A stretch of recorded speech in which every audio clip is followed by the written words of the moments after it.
NAPS2 is a donationware scanner application that will work with scanners that support WIA or Twain.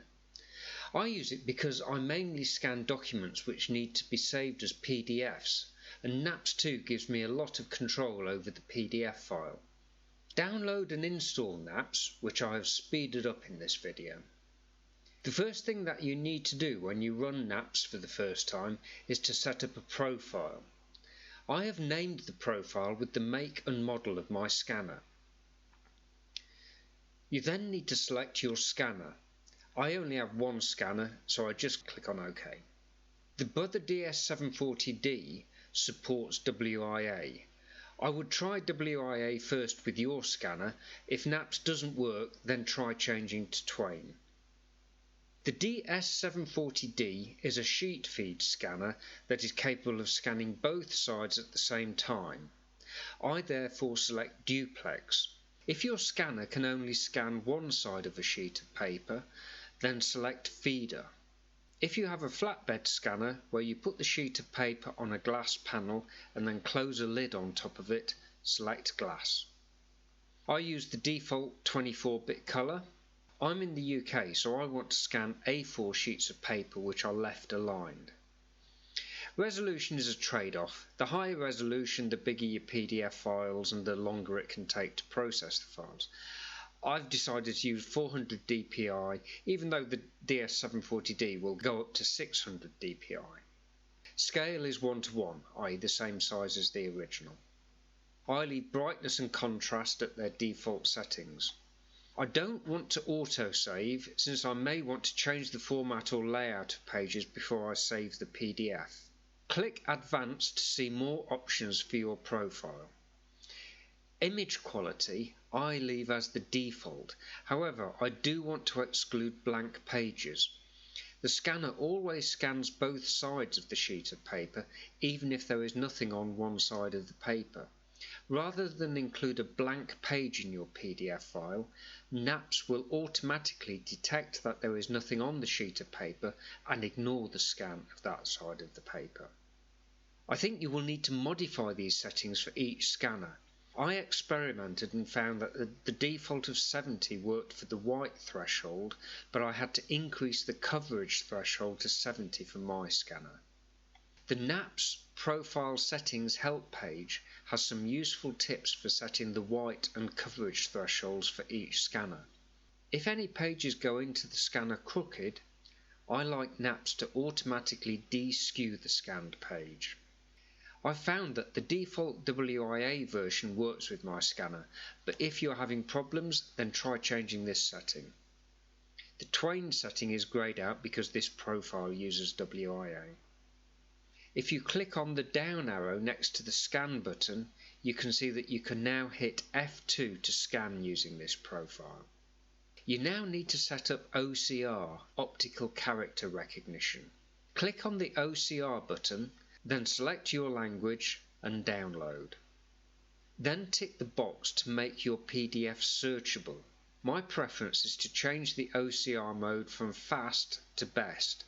I'm happy to sacrifice a bit of speed if that means that more characters are recognised. I also recommend that you check the Windows 10 scanner setup.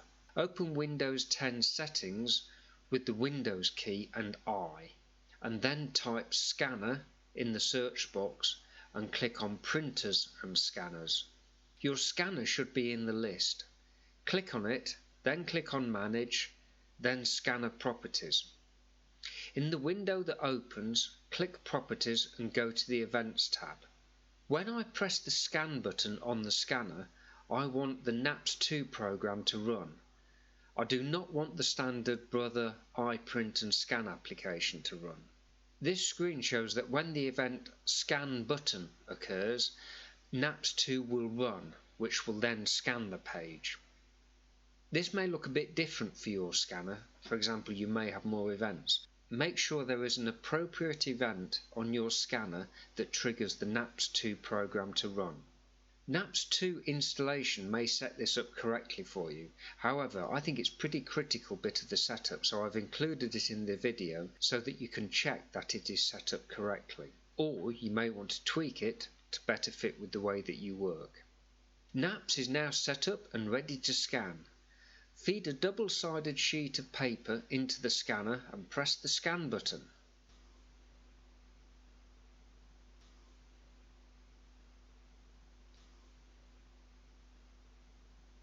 NAPS receives the scan from the scanner, it deskews the page, then runs optical character recognition to read the text. NAPS then allows me to scan a second double-sided page. This page can be saved in the same PDF as the first page. Ideal if I'm scanning a multi-page document and want a single PDF document with all pages. I could not get a single PDF file with the manufacturer's scanning software, which was one of the reasons why I decided to use NAPS 2. I've also scanned a non-A4 size receipt. This can be included in the same PDF file. You can see that the receipt is rotated differently to the other sheets in the PDF. There is also a lot of blank space because the receipt is much smaller than the A4 sheet that the scanner believed it was scanning. NAPS allows you to correct the rotation and also allows you to crop the A4 scanned image down to the receipt's actual size. You can now save all 5 pages to the same PDF file. I have opened the PDF in my PDF editor. You can see that the first 4 pages are the 2 double-sided pages that I've scanned, and at the end you can see the receipt, which is on a receipt size page, not an A4 sheet. I can also show that the optical character recognition is working by finding the word householder, which is correctly highlighted at the start of the letter. One thing to note, partial words like house cannot be found. The find function in PDFs is for complete words only. I hope this video helps you to set up NAPS 2 on your computer and get it working with your scanner.